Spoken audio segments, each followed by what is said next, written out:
தந்தை, மகன், தூய ஆவியானவர் நம்மை நிறைவாக ஆசீர்வதிப்பாராக. ஆமென். நண்பர்களே, மீண்டும் இந்த நற்கருணை ஆராதனைக்கு உங்கள் அனைவரையும் அன்போடு வரவேற்கிறேன்.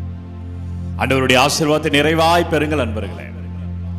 வல்லமையான ஆண்டவர் நம்மை முழுமையாய் ஆட்கொள்ளுகிற இந்த செவ்வாய்க்கிழமை கோடி அற்புதர் அந்தோனியார் ஜெபத்தில் உங்கள் அனைவரையும் அன்போடு வரவேற்கிறேன். இதோ இயேசு, இதோ ஆண்டவர், இதோ உங்களுடைய ஆசீர்வாதம். இது இந்த நாளுக்குரிய இறை வார்த்தையோடு தொடங்குறேன். எசேயா புத்தகம் 44வது அதிகாரம் 21வது வார்த்தை எடுங்க.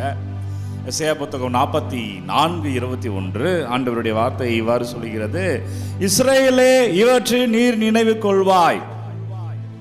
இன்றைக்கு ஆண்டவர் இந்த ஆராதனையிலே சொல்லுகிறார், நீ இதை நினைவில் கொள் மகனே, மகளே. என்ன ஆண்டவர் நினைவு கொள்ளணும்? எதை ஆண்டவரை மனசுல வச்சுக்கணும்? எதை ஆண்டவரை என் மனதில் வைத்து அதை நோக்கி நான் இன்றைக்கு வாழணும், தேடணும் என்றால் ஆண்டவர் சொல்கிறார். தொடர்ந்து வாசிக்கிறேன்.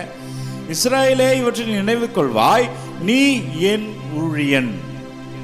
ஆண்டவருடைய ஊழியம் செய்கிறோம். நீங்கள் எந்த இடத்துல வேலை செஞ்சாலும், எந்த இடத்துல இன்றைக்கு புழங்கினாலும், எதை நீங்கள் இன்றைக்கு செய்து கொண்டிருந்தாலும் ஒன்றை நாம் மறவாமல் இருக்க வேண்டும். என்னவென்றால், நம்ம அவருடைய பிள்ளைகள்.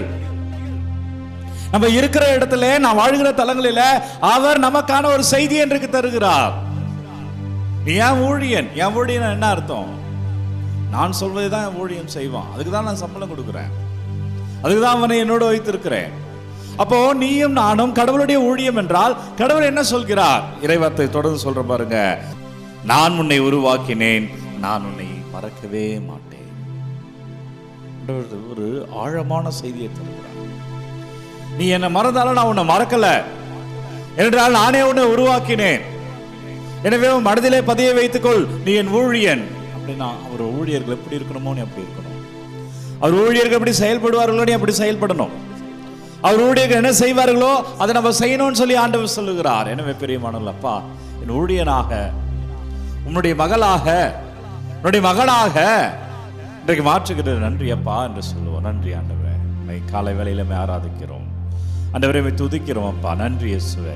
ஒவ்வொரு பிள்ளைகளுக்காக துதிக்கிறோம். ஓடி இருப்பது அந்தோனியார் நாளாகி என்று எங்கள் வாழ்வில் உள்ள தீமைகள், தேவையற்றவைகளெல்லாம் பாதத்தில் வைத்து ஆராதிக்கிறோம் அப்பா.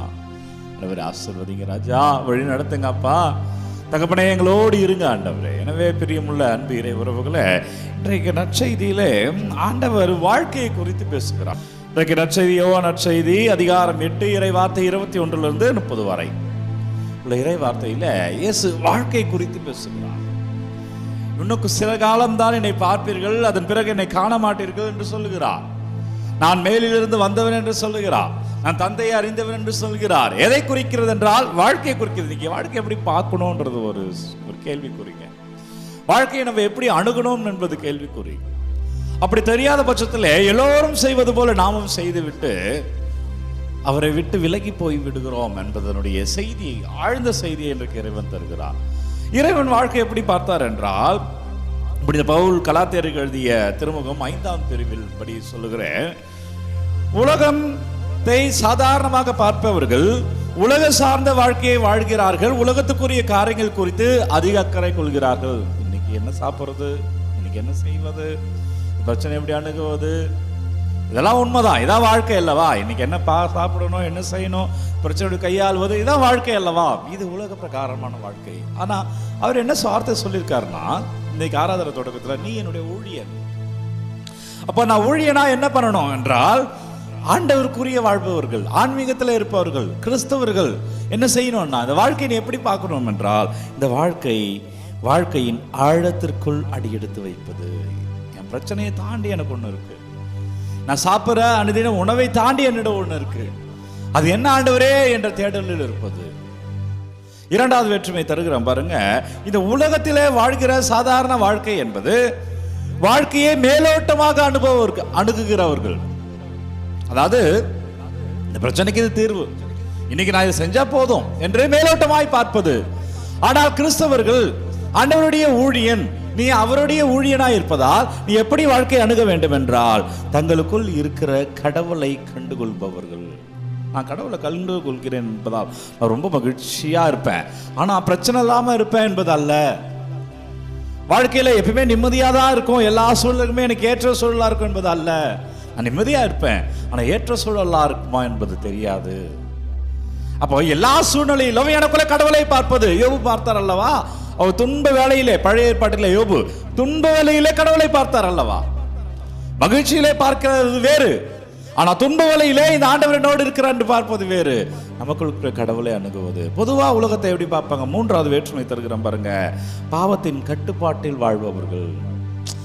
ஓகே, பாவம் செஞ்சிட்டோம், திரும்பி வேற வழியில, இதெல்லாம் சகஜதான்ப்பா அப்படின்னு சொல்லிடுவாங்க பாருங்க. இந்த தப்புலாம் எல்லாரும் செய்யறது தானே, புதுசா நம்ம எதுவும் செய்யலையே. ஆனால் கிறிஸ்தவனே, நீ அவருடைய ஊழிய நீ எப்படி இதை யோசிக்கணும் என்றால், பாவம் இவர்கள் மீது ஆட்சி செலுத்த இயலாது. அப்படின்னா நீ விழுந்தாலே பாவ சங்கீதத்துக்கு போயிடுவேன். நேற்று முன்தின வேளாங்கண்ணியில் இருந்தோம்.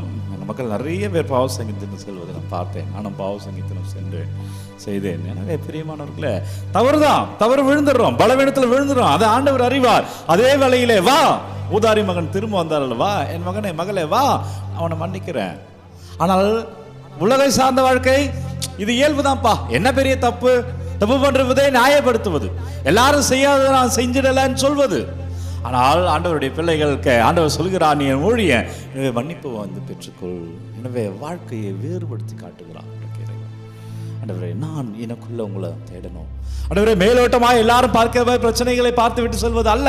அதை தாண்டி என்னுடைய ஆன்மீகம் இருக்கிறது, அதை தாண்டி எனக்கு ஒரு வாழ்க்கையை வைத்திருக்கிறேன். அப்ப நான் அதுக்குள்ள வரணும், என்ன ஆசீர்வதிங்க ஆண்டவர். வாழ்க்கையை நான் விசாலப்படுத்தணும், என்ன ஆசீர்வதிங்க ஆண்டவரே. நீங்க நான் எதற்கு அனுப்பியிருக்கீங்களோ, என் ஊழியம் எதுவோ, நான் எதை செய்ய வேண்டுமோ ஆண்டவரே, அதை எனக்கு வெளிக்காட்டுங்க என்று கேளுங்கள் நண்பர்களே. அவர் வெளிக்காட்டுவார். நீங்க நினைப்பதை விட உங்க வாழ்க்கை ஆழமானது. நீங்க போராடுகிற போராட்டத்தை விட அவர் உங்களுக்கான வைத்திருக்க திட்டம் இன்னும் ஆழமானது. நீங்க எதை எதிர்நோக்கி இருக்கிறீர்களோ அதை விட பெரிய பெரிய ஆசீர்வாதங்களை நீங்கள் காண போகிறீர்கள். நன்றி அப்பா. ஓ வல்லவரே, நல்லவரே, நன்றி. இயேசுவே நன்றி. ஒவ்வொரு பிள்ளைகளுக்காக மை துதிக்கிறேன். ஒப்பு கொடுங்க, ஒப்பு கொடுத்து ஜெபிங்க. குறிப்பாய் செவ்வாய்க்கிழமை உங்க வீட்டில் உள்ள கட்டுகள், உங்க வீட்டில் உள்ள சாபக்கேடான செயல்கள் ஏதாவது நீங்கள் செய்திருந்தால், ஆண்டவருக்கு எதிரான செயல்பாடுகள் செய்திருந்தால் ஒப்பு கொடுத்து மன்னிப்பு கேளுங்க அன்பர்களே. உங்களை அர்ப்பணித்து ஆராதிங்க அன்பர்களே. அப்பா, நான் ஊழியனா நான் இருக்கணும், என் ஆசீர்வதிங்க ராஜான்னு சொல்லுங்க. ஆண்டவரே எங்களை வழி நடத்துங்க தகப்பனேன்னு சொல்லுங்க. இணையத்தோட வாழ்க்கை பெரியது என்று சொல்லி இருக்கிறா. அப்பா, அதை நோக்கி நான் பயணிக்கணும், ஆசீர்வதிங்கன்னு கேளுங்க. ஒரு விண்ணப்பங்களை எல்லாம் ஒப்பு கொடுக்குறேன். கமெண்ட்ல பிள்ளைகள் அனுப்பி கொண்டு இருக்கிற ஒவ்வொரு விண்ணப்பங்களும் ஒப்பு கொடுக்குறேன். ஆசீர்வதிங்க ராஜா. உண்மையான நற்கருணை ஆண்டவரே உங்க பாதத்தில் வைக்கிற இயேசு கிறிஸ்துவின் பெயரால் அபிஷேகத்திலே வாழ்வீர்கள்.